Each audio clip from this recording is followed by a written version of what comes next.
Good morning, students.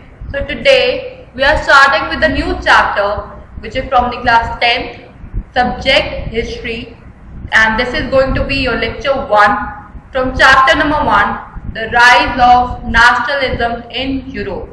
So basically, when we talk about history, we have certain basic idea that is boring and it's quite lengthy to study about it. So I will assure you that you will not be bored in these lectures when we are going to study this chapter, and basically in this particular lecture we are just going to overlook the things what is basically there in this chapter. That's it, nothing much, and the assignment solution I will give you.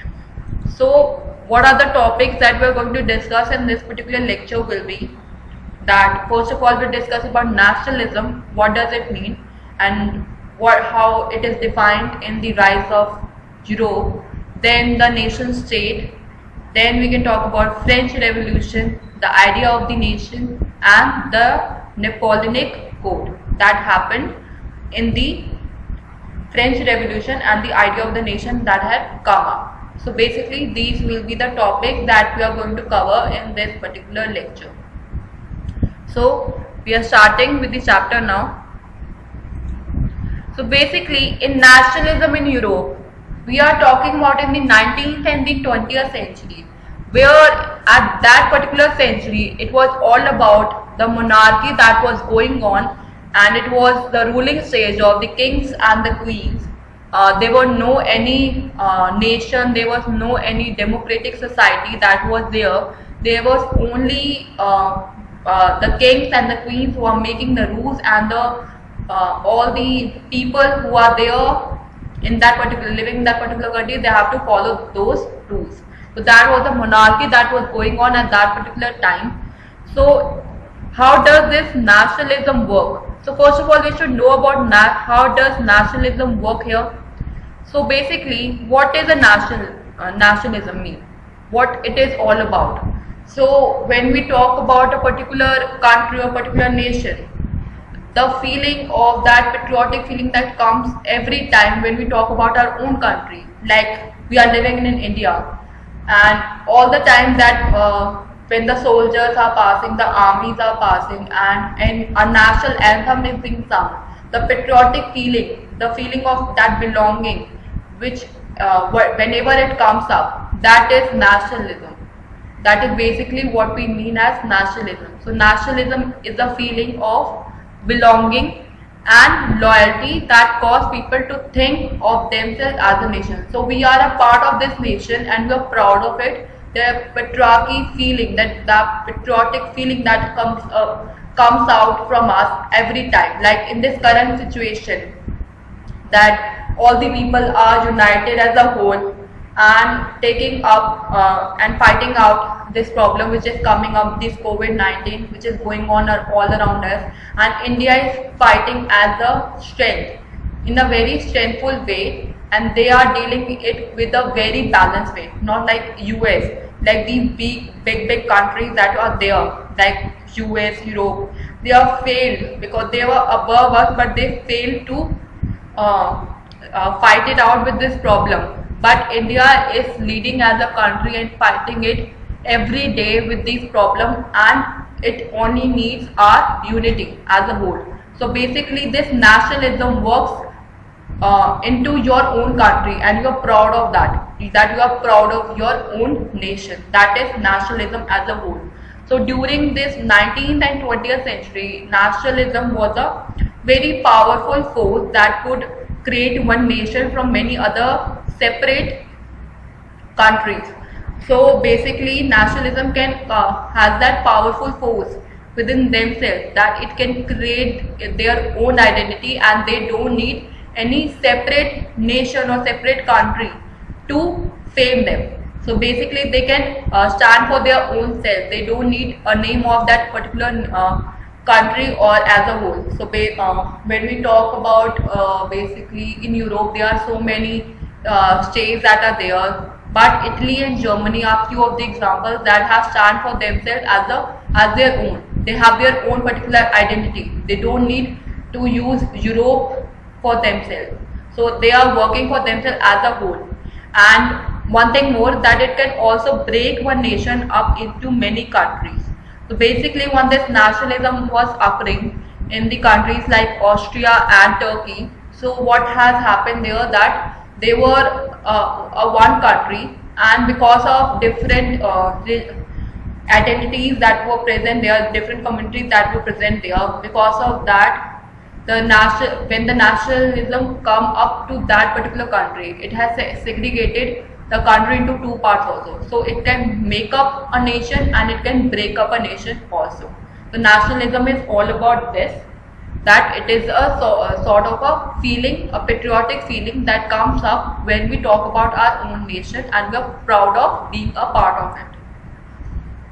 So basically, when we talk about the European society, it was all about the monarchy stagnant that was going on at that particular time, and they were particularly the king and queens who were stated as in their upper class, and there are a certain lower class who work under them. So basically, there are two divisions that were being made in the European society at that particular time, which are the upper class and the lower class. So basically, in the upper class, most of them were most of the people who are living there, they spoke French only, and they have owned large countries, estates and townhouses. So basically, the major area that was acquired by the upper class, because they have the power to have that kind of a lifestyle. They had that common interest and lifestyle.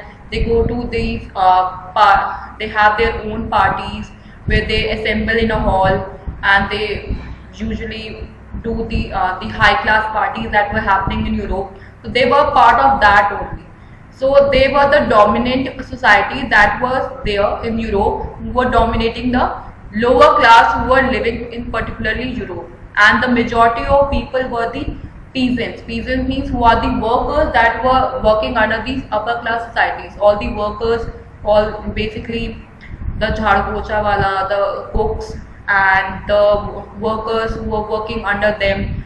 These were the people who comes under the lower class people, and most were landless and worked as serfs. So basically, they don't have home at that particular time, because majorly land was owned by these upper class society people. So what they have done, so they were to have a home, so they started working in with this upper class people, and they started living with them so that they can get a single room or something to live. So what they were doing, so they were serving these upper class people so that they can get some place to live and something to eat. So that was the difference that was occurring in this European society in the 19th and the 20th century at that particular time. Like in this picture, you can see that what is the difference between an upper class people and the lower class people. So the upper class people, she is wearing a very good gown. She is quite. You can see that the richness that is coming up on her face. You can see that, and at the same time, the lower class people, she is working in a heartful way in a hut, and she is cooking something, and the clothes you can see. So the difference you can see in the upper class and the lower class itself here, and in your own nation also, in India also, this society is still there. The urban and rural places we have in India, you can see the difference. The people who live in the cities, in the towns, and the people who live in villages, those who are working under us. So there is a huge difference. Likewise, in the Europe also, there were certain differences like this, and people were treated very badly. These lower class people were treated very badly at that particular time. And these were the leaders of the revolution in Europe, that in the French Revolution that will come up. So these were the few of the leaders who have won this revolution that have been occurred in Europe. Now, before talking about the Napoleon that have been came up, we should talk about what does the French Revolution was all about, that you have studied in class 9th also. So the French Revolution that you have studied in class 9th, what was it all about? So it was started basically in 1798. So the French Revolution that was started in 19, and it was the clear expression of nationalism at that point of time. Why? Because the steps taken by the French revolutionaries, they have created a sense of collective identity amongst these French people. So all the French people who they were living there, they have created certain a collective identity for them, so that they can come up for themselves and they can live peacefully in Europe for themselves. So what were that? So they have created their new French flag, and they have the ideas of La Patrie and Les Secures. So these were the official languages they were speaking at that particular time. So the language that was there in the French Revolution, that has been come up. Then the Estates Journal was elected and renamed as the National Assembly. New hymns were composed and oaths were taken. Centralized administration system was come up, and the internal customs duties and dues were abolished. So these were, and the uniform system of weights and measures were introduced. French became the common language there. So these were all the things that have been come up, and because of these steps that have been taken in the French Revolution, the France was a full-fledged territorial state in the 1789 under rule of a monarch. What are monarchs? Basically the kings who are making all the rules there, and all these political and constitutional changes that came up in way of this French Revolution led to the transfer of basically a total what we can say that equality from the monarchy to a body of these French citizens. So they got all equality from this monarchy of a body of these French citizens, and also powered revolution in all Europe, and it has created a lot of power revolution in all of the Europe there. Now then, after a while, it was all being done. The Napoleon came under French Revolution at basically in 1790. In 1790, the Napoleon have been came to India to rule France. Basically, to have their own policies have been applied in particularly in Europe. So the Napoleon came up and he has ruled France from 1799 to 1850. Basically, these were the years when he has actually ruled. But before that, when he came to when he came to Europe, so what he has done, he wants to have his own kind of rules and political constitution that he wants to apply there. So what were and he has called that the Napoleonic Code there. So the Napoleonic Code that he wants to apply in Europe, and when he has ruled there. So what were the things that came there was the return of monarchy. So basically it was the return of monarchy that have been came there.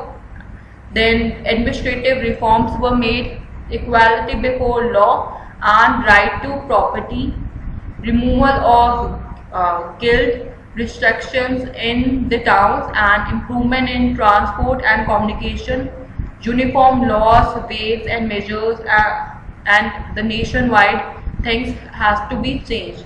So he want to change basically all the monarchy system that was there in that particular country, so that he can apply his own things there. So Napoleon was he was a neutral person. He was good also and he was bad also.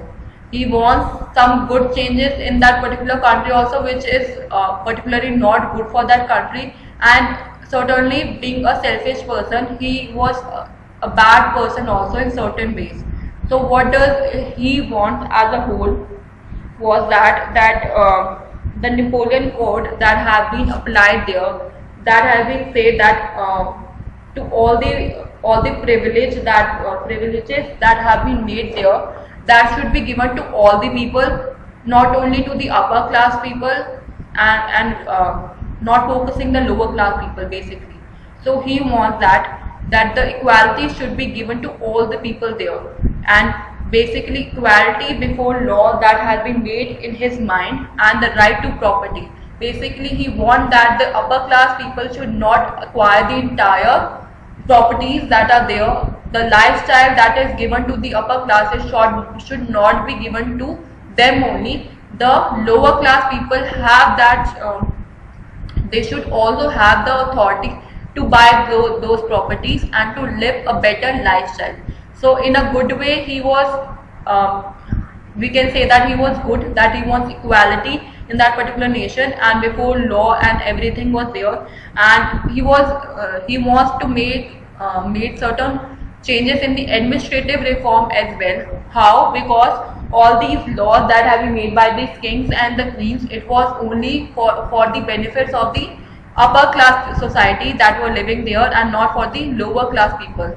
So he wants certain changes for them also, so that both of them can get all the equal rights in the constitution also. All the laws that have been made there. And the removal of guild restrictions in the town. So basically, they were the lower class people.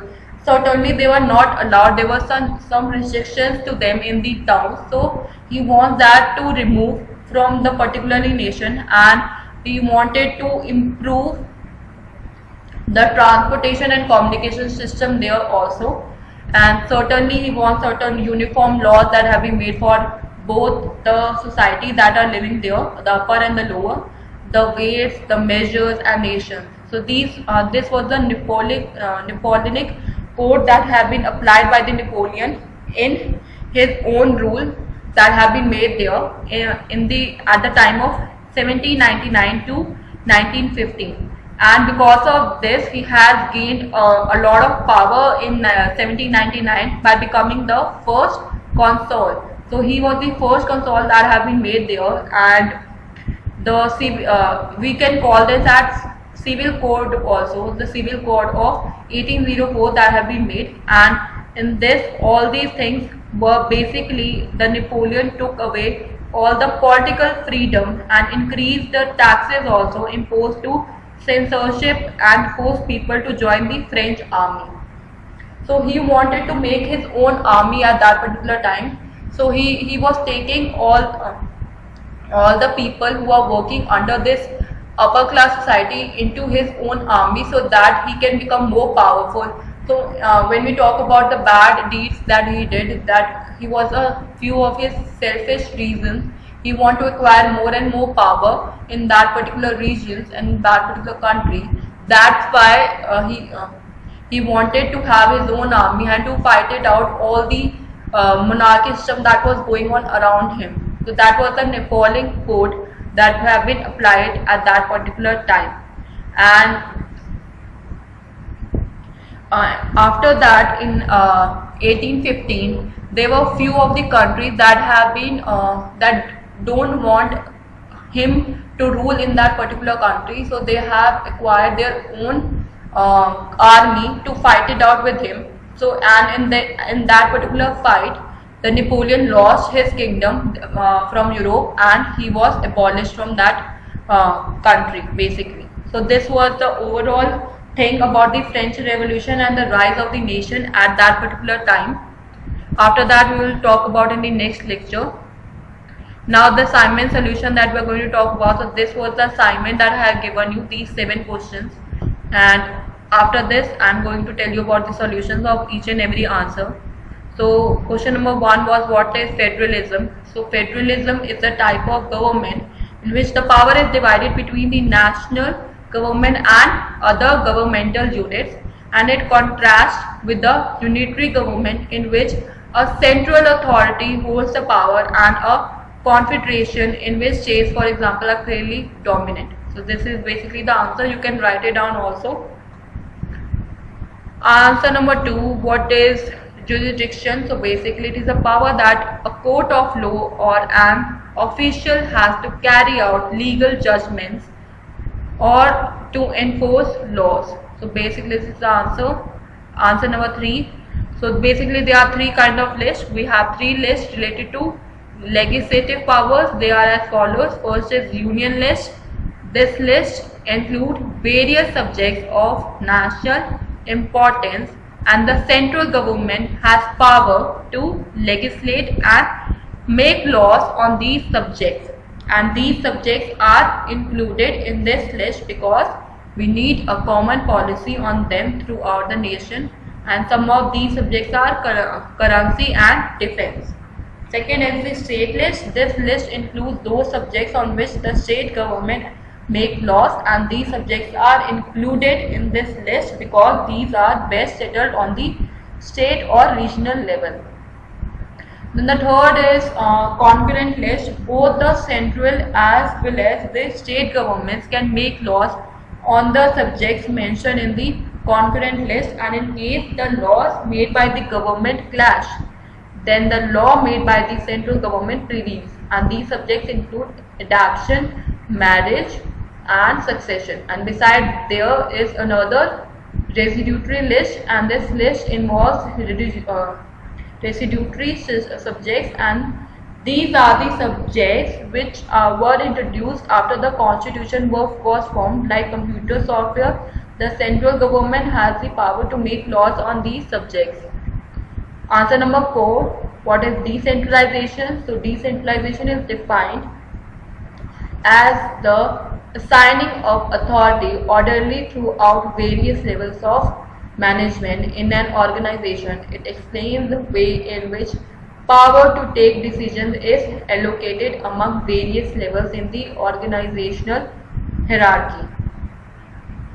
Now answer number 5. In a federal form of government, the central government shares its power with the various constituent units of the country. For example, in India, power is divided between the government at the center and the various states government.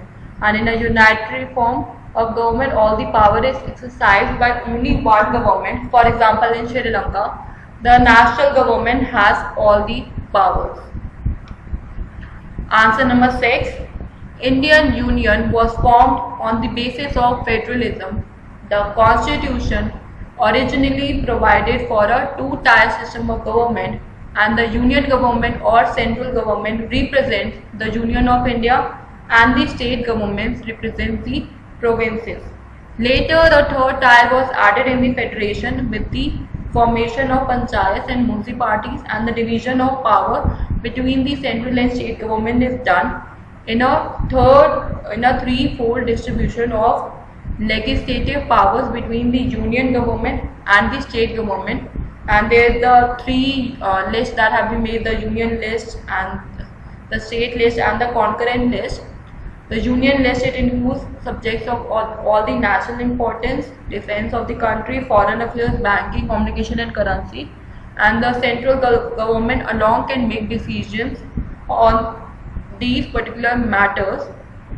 The aim of including these matters is union list is to ensure uniformity in the policy of these areas throughout the country. And the state list, it contains subjects of state and local importance such as police, trade, commerce, agriculture and irrigation. The state government alone can make laws and decisions on these areas.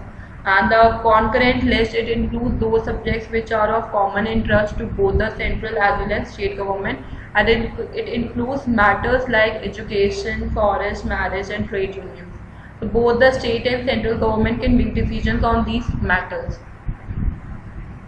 Now answer number 7. You can write any 5 points from these. So there are 2 or more levels of government. Basically the features: different tiers of government govern the same citizens, but each tier has its own rule in specific matters of legislation, taxation and administration.